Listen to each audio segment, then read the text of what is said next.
Hello guys, welcome back to my channel, and in this video I'm going to cover the changes they made on September 10 to the new player progression. I know I'm a bit late, but most of the things that they changed did not really have an impact on my guide in general. There are some fundamental changes that I added to the guide and that we're going to look at now, but in general the guide was 95% correct, I would say, from my point of view and from how I would approach the game at this point. So let's quickly read the update details to see where they mention these changes. Unfortunately, did not write what they actually changed. They always say, for more details, check in game. Yeah, sure, thank you. But okay, so on September 10, they started the third iteration of the special get mission, and the people that were in the season 2 of these missions are still stuck in there. They don't have access to the special get mission 3, which I think is a shame, but it hardly matters, probably. Hopefully they got compensation because they added quite a lot of things to their rewards, but yeah, I don't know. They usually do stuff a bit random, so I'm not sure people got the compensation. So this is what they mention. Again, no detail whatsoever. But here, down below, we have a piece of information that is also quite important. That is, Cassano, David, and Hockney have been added to the new regular welcome summon and the new non-stop SSR summon list. That is really good. And now the only units that you can get only in the normal banner are Cherry and Jew, I would say. The other ones are whatever. So that is a pretty massive change because the welcome summon banner has great rates. Like if we go here in the summon, we go in the welcome summon, we can see that the rates are like 9.2% for something SSR or above. So that is pretty solid compared to the 4.7, I believe, that is in the normal one. I don't know why I closed that menu, but okay. So rates, yeah, 4.7. So that is basically double because the SSR plus units, I think, are still at the same rate in total. It should be the 0.2%. So it's from 4.5 for the SSR to 9% in the welcome banner. So that is really solid. That is very good. And if we now click here, we will see Hockney added. We will see David. We will see Cassano. So yeah, they added those units. Those are all important units, really, really cool. So I changed also the list I have on my beginner guide so that you guys can refer to it to know which units you should go for and which ones are your priorities. So yeah, that being said, we can go over to the beginner guide and see the parts that I changed. The first one is actually the rewards. I did not make a comparison between what they gave us before and what they give us now. But yeah, from what I remember, they added proficiency books, gifts, these 6 chests that are pretty important, I would say. We can get them very, very early. And those are just SSR plus chests that will give you one of the 3 units they featured in the special get mission. So that is cool, but at the same time, nothing insane. It's just making it easier to progress even if you decide not to go for some of those units. So that is pretty cool. They also added, I think, the selection chest A rank, some of the Shinsu whetstones, and some minor things. Nothing too major except for these boxes and a lot more gifts from what I remember. So yeah, those are the big changes, nothing much. What is important is that now you don't need 3 red anymore for the 3 featured unit. You can get away with 3 blue because we have this mission, where is it? This one, that before was, I think, 3 blue or maybe directly 3 red, I don't recall. But now it's only 3 green. And then we have the same for Iwa here on step 8. And on step 16, we have Revolution 1, which is 3 blue. So that is all that you are asked to get for these units. The same is true for Dawn. So we have green 3, and we have, I believe here, Revolution 1. So if you get those units to 3 blue, you're golden, you can clear the whole special get mission, no problem. Which is massive from my point of view. The thing is, you still don't really have a choice. If we go in the non-stop, The first one, you get 1,000 tickets and should give you around Rainbow 2, Rainbow 3 of the selected unit. Most of the times you stop at around Orange 3, Orange 4. That is fine for most of the units we could select. But basically your options, if you decide not to go for white and only use the boxes on white, even though you still have to get a couple of copies of white somewhere else, but shouldn't be a big deal over the 60 days that the mission are going to last. You could go Eden or you could go Revolution Bomb. Those are basically your only two options. And Eden works from lower dupes, so is not a unit I would recommend. The only real alternative would be Revolution Bomb, which I think is better compared to white. At the very least, you can use Revolution Bomb, but for white, it will fall off really, really, really hard. At the beginning is good, but it will fall off like crazy. While Revolution Bomb is a bit trickier to use early on, but it will keep on being useful basically forever, I would say. So, considering the alternatives and how easier it will be to just progress in the very early stages of the game and in the guide mission, I would still pick white as the first choice. So that's also why I did not make any changes here. I would still pick Anniversary Iwa in the second non-stop banner. You only have like 400 tickets for this one, so you won't really get a lot of copies, probably around 3 blue, purple one, or something. But I would use the 6 chests that you're going to get on her so that she gets closer to Rainbow 5. And maybe in one secret requirement, you can get her to Rainbow 5, which is pretty cool. So that is what I would do. Then for the third unit, if you are a spender and you're buying the non-stop SR Plus tickets, then go ahead and pick Dawon. I would say is fine. If you are not, I would go for Eden. So if you're not a spender, Eden would be my preferred pick because you can give up on the later parts of the special guide mission. You don't really lose out on a lot of stuff. And I would say Eden will work okay with the very few copies that are going to receive from the non-stop SR Plus 3. So it could be your best bet. If you decide to go for Dawon, it doesn't matter. You can do it. It's fine. Also, she's not been added in the first two. She's only available on the last one for some reason. Because they didn't want people to pick Dawon as the first choice because she's way better than white. But okay. So the order, I think, would still be the same.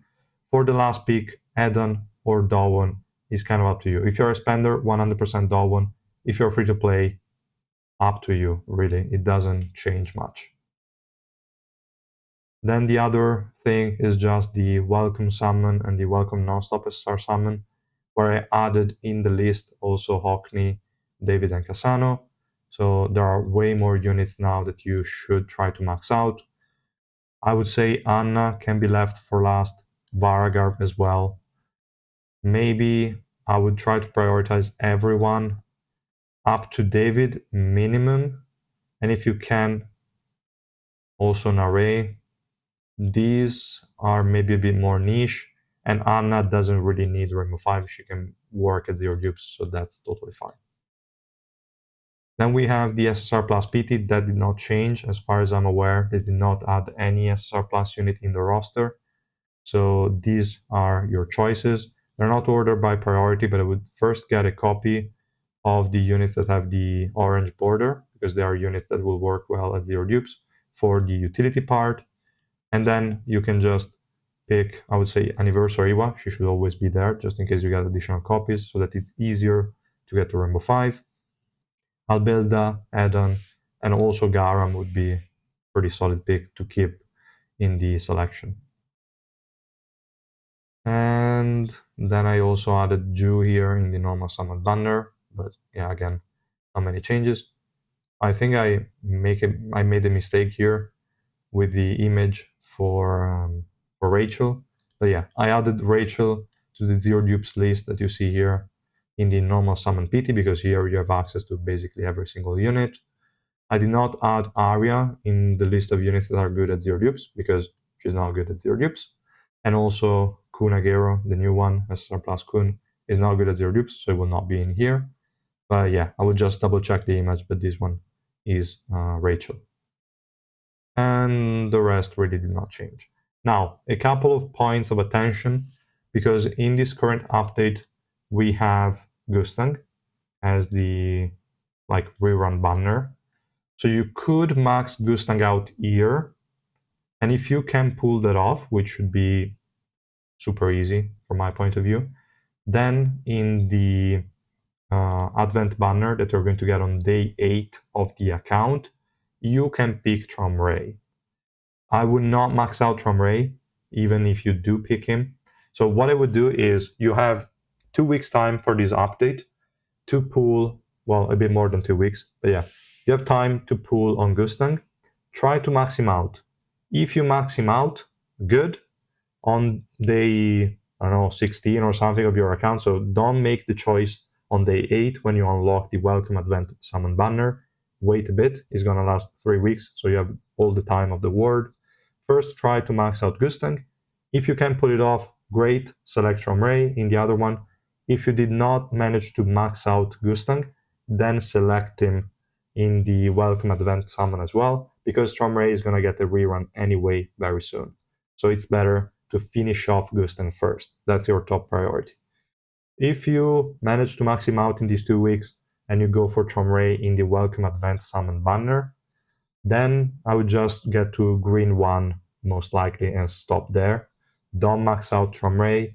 If you are a spender, get into red 1. I wouldn't go higher than that. And then save your resources for Urek rerun. It's gonna come soon and you want to max him out.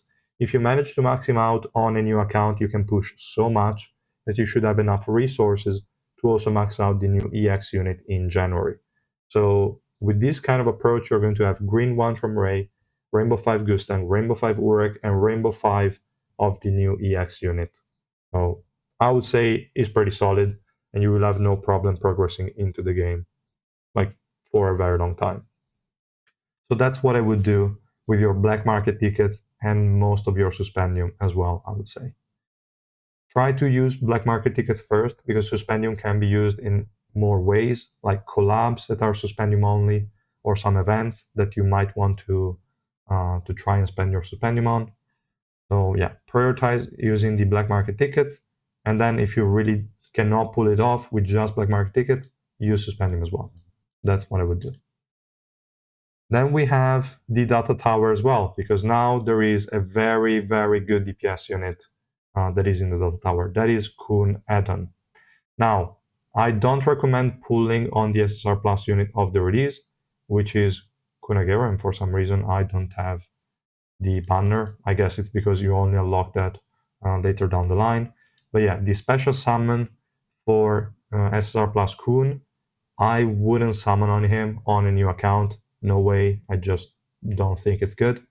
So that means you're not going to get a lot of copies out of the data tower for Kun Eden. Still, I would wait the last day. So after you did all the free attempts on the data tower, you get your 4, maybe 5 copies of Kun Eden. Then, if you have enough normal summon tickets after summoning for the units here in the Balkan Summon, which I would say are a priority. So after the units I mentioned before, so up to David at least. So where are those? Once you have these units here, Rainbow 5, maybe considering how good XSR Plus add-on is, maybe we'll just stop at these first 5 and maybe a few summons on David. But yeah, you want to get at the very least these ones to Rainbow 5. And then on the last day of the update, which you are still going to have this banner up by then anyway, so that's an important thing to consider. On the last day, after you got the free copies from the data tower, then you can summon on Kun Eden to get him to Rainbow 5. And it's going to be a great DPS unit for your account. So that is very important. And afterwards, you can focus on getting also David and maybe Nare or something. You can also pick those units in the non-stop SSR. So I think you should have no problem getting both Eden and Rainbow 5. And at the very least, I would say these units here to Rainbow 5 as well. So that's more or less what I would say for add-on as well, and just the consideration for this new update that we're in at the moment. The black market, as I always say, guys, don't summon on it. It's complete garbage. And what else? I would say there is nothing else I changed. Also, the points here are kind of the same. Maybe I could remove the bullet points, but okay, doesn't matter. And yeah, nothing else. I think I also changed the dates. Sorry, not the dates, but the floors that you unlock the different content. Probably they changed it again. I need to double check because they seem too close to each other. I think they made some additional changes. I'll double check and maybe I'll edit that. Here there are also some sort of basic themes that you could try to run. They should be fine for the most part. I don't see any big issues. Maybe here for Team 4, based on who you're going to pull, you could go with an add-on team. Well, no, okay, we already have add-on in Team 1. But you could do 2 add-on team somehow. Kind of up to you. But if you have Anniversary or Rainbow 5, which you should be fairly easy to do 2 teams. One of them can be like this. The other one can be just Anniversary, Iwa, add-on, and maybe someone else. So yeah, that's, I would say, all, guys, for the video. Let me know in the comments if you have any questions, any doubts. And yeah, I will see you guys in the next video. Bye.